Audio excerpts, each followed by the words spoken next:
Hi hello నమస్తే, నేను Balu. supergoodmovies.com audio cinema రివ్యూకు స్వాగతం. గత సంవత్సరం కందిరిగతో మాస్ ప్రేక్షకులను మెప్పించిన యువ కథానాయకుడు రామ్ ఈ సంవత్సరం తన తొలి చిత్రంగా ఎందుకంటే ప్రేమంటాతో ఈ వారం ప్రేక్షకుల ముందుకొచ్చాడు. శ్రవంతి మూవీస్ బ్యానర్ పై రవి కిషోర్ నిర్మించిన ఈ చిత్రానికి దర్శకుడు కరుణాకరన్. రామ్ సరసన తమన్నా కథానాయిక్ గా నటించిన ఈ సినిమాలో షాయిజీ షిండే, సుమన్, కోన వెంకట్, బ్రహ్మానందం తదితరులు ప్రధాన పాత్రలు పోషించారు. కరుణాకరన్ ప్రియ సంగీత దర్శకుడు జీవి ప్రకాష్ కుమార్ సంగీతం ఈ సినిమాకు ప్రత్యేక ఆకర్షణ.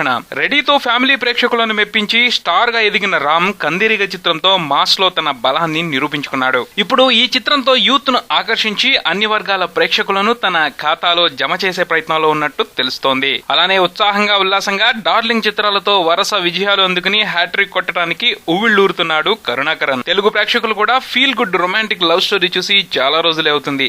ఇన్ని పరిణామాల మధ్య ఓ మోస్తరు అంచనాలతో విడుదలైన ఈ సినిమాలో ఉన్న విషయం ఎంతో మన సమీక్షలో చూద్దాం. సినిమా కథ విషయానికి వస్తే, పెద్ద పారిశ్రామికవేత్త అయిన పగటిపూట కృష్ణారావు కొడుకు రామ్ అల్లరి చిల్లరగా తిరుగుతూ ఇంట్లో అందరినీ ఇబ్బంది పెడుతూ ఉంటాడు. రామ్ అల్లరి భరించలేక ఓ పథకం వేసి ప్యారిస్ పంపించేస్తాడు అతని తండ్రి. అక్కడ ఓ వైన్ ఫ్యాక్టరీలో బానిసలా ఇరుక్కుపోతాడు రామ్.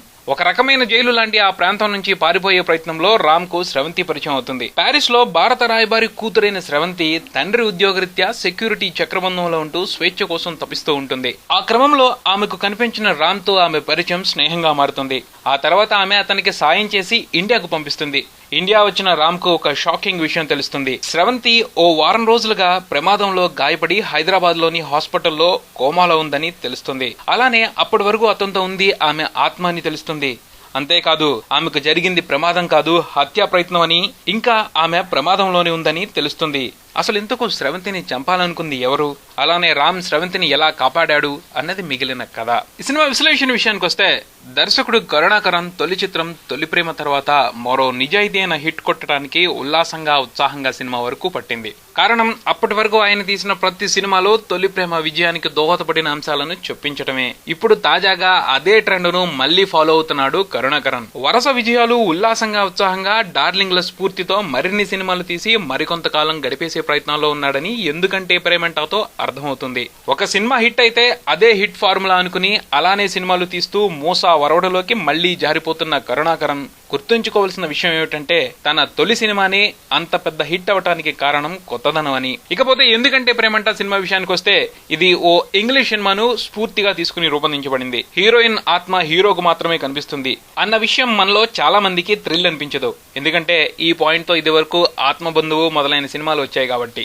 కానీ ఎంత తెలిసిన విషయమే అయినా కొంత ఆసక్తికరమైన అంశమే. కాకపోతే ఆ ఆసక్తిని క్యాష్ చేసుకుని సినిమాను రసవత్తరంగా రూపొందించడంలో కరుణాకరన్ ఫెయిల్ అయ్యాడు. ఆసక్తికరమైన కథకు ఊహించగలిగే కథనాన్ని రాసుకుని దానికి రొటీన్ కమర్షియల్ ఎలిమెంట్స్ జోడించి ఒక మామూలు సినిమాను రూపొందించాడు. సినిమా మంచి ఫీల్ ఉన్న ఒక ఇంట్రెస్టింగ్ ఎపిసోడ్ తో మొదలవుతుంది. కానీ ఆ ఫీల్ సినిమా అంతా మెయింటైన్ అవ్వకపోవటం, ఆ ఎపిసోడ్ కు మిగతా సినిమాకు కనెక్షన్ ను సరిగా చూపించకపోవటం లోపంగా కనబడుతుంది. అంతేకాకుండా Karunakaran mark catchy love episodes కూడా కరువయ్యాయి ఈ సినిమాలో. అలానే హీరో హీరోయిన్ల మధ్య లవ్ బిల్డ్ అయ్యే సన్నివేశాలు, కరుణాకరన్ మార్క్ ఎమోషనల్ సిచ్యువేషన్స్ లేకపోవడంతో సినిమా బోరు కొట్టి ఎప్పుడు అయిపోతుందా అని ఎదురు చూడాల్సిన పరిస్థితి. దీనికి తోడు పాటలు. జీవి ప్రకాష్ కుమార్ అందించిన మొదటి ఒక్క పాట తప్ప మిగతా అన్ని పాటలు ఆవలింతలు తెప్పించాయి. కోన వెంకట్ రాసిన మాటలు పర్వాలేదు కానీ గుర్తుంచుకునేట్టు లేవు. కామెడీకి ప్రత్యేక స్థానం కల్పించే కరుణాకరన్ ఈ సినిమాలో హీరో ఫ్యామిలీ, రఘుబాబు, బ్రహ్మానందం తదితరులతో నవ్వించే ప్రయత్నం చేశాడు. కానీ ఆ నవ్వులు థియేటర్ వరకే పరిమితం.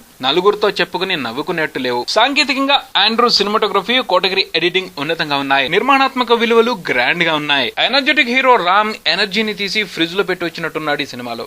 ఎనర్జెటిక్ హీరో అని కార్డు అయితే వేశారు కానీ ఆ ఎనర్జీని ప్రదర్శించడానికి అవసరమైన సన్నివేశాలు లేవు ఈ సినిమాలో. పోనీ రొమాంటిక్ టచ్ ఏమన్నా ఇచ్చాడా అంటే దానికి పెద్దగా అవకాశం లేకుండా చేశాడు కరుణాకరన్. ఏదో కొంతలో కొంత కామెడీ మాత్రం చేయించాడు.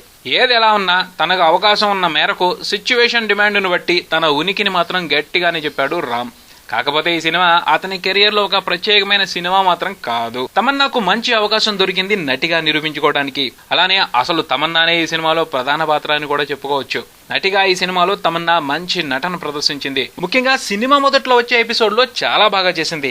లంగావణిలో అమాయకత్వంతో ఆకట్టుకుంది. సుమన్, షాయిజీ షిండే, రిషి తదితరులు వారి పాత్రలకు అనుగుణంగా బాగానే చేశారు. నటుడిగా అవతారం ఎత్తిన మాటల రచయిత కోన వెంకట్ విలన్ గా రాణించలేకపోయాడు. రౌడీ షీటర్ కోకాగా ఆకట్టుకోలేకపోయాడు. కోన వెంకట్ నటన అంటే నుంచుని డైలాగులు చెప్పడం మాత్రమే కాదు అని గుర్తించాలి. ఈ సినిమా ప్లస్ పాయింట్స్ విషయానికి వస్తే అందమైన పారిస్ లొకేషన్స్, తమన్నా నటన, రామ్ ఈజ్, కొన్ని కామెడీ సన్నివేశాలు ఈ సినిమాకు ప్లస్ పాయింట్స్. అలాగే మైనస్ పాయింట్స్ విషయానికి వస్తే సినిమాకు సంబంధించి అన్ని విభాగాలు మంచి పనితనాన్ని కనబరిచాయి. కాకపోతే వాటిని ముఖ్యంగా కథాకథనాల విషయంలో కరుణాకరన్ పొరపాట్లే ప్రధానంగా లోపాలుగా కనబడతాయి. చివరిగా కొసమెరుపు విషయానికి వస్తే సినిమా మీద పెద్దగా అంచనాలు లేకపోవడం ఈ సినిమాకు కలిసొచ్చే అంశం. ఎందుకంటే అంచనాలతో వెళ్తే ఈ సినిమా అస్సలు బాగోదు. అంచనాలు లేకుండా వెళ్తే జస్ట్ పర్వాలేదని తప్పక అనిపిస్తుంది. ఓకే ఫ్రెండ్స్, ఇది ఎందుకంటే ప్రేమంట సినిమాకి సంబంధించిన రివ్యూ. మరో రివ్యూతో మళ్ళీ కలుద్దాం. అంతవరకు సెలవు, గుడ్ డే, బాయ్.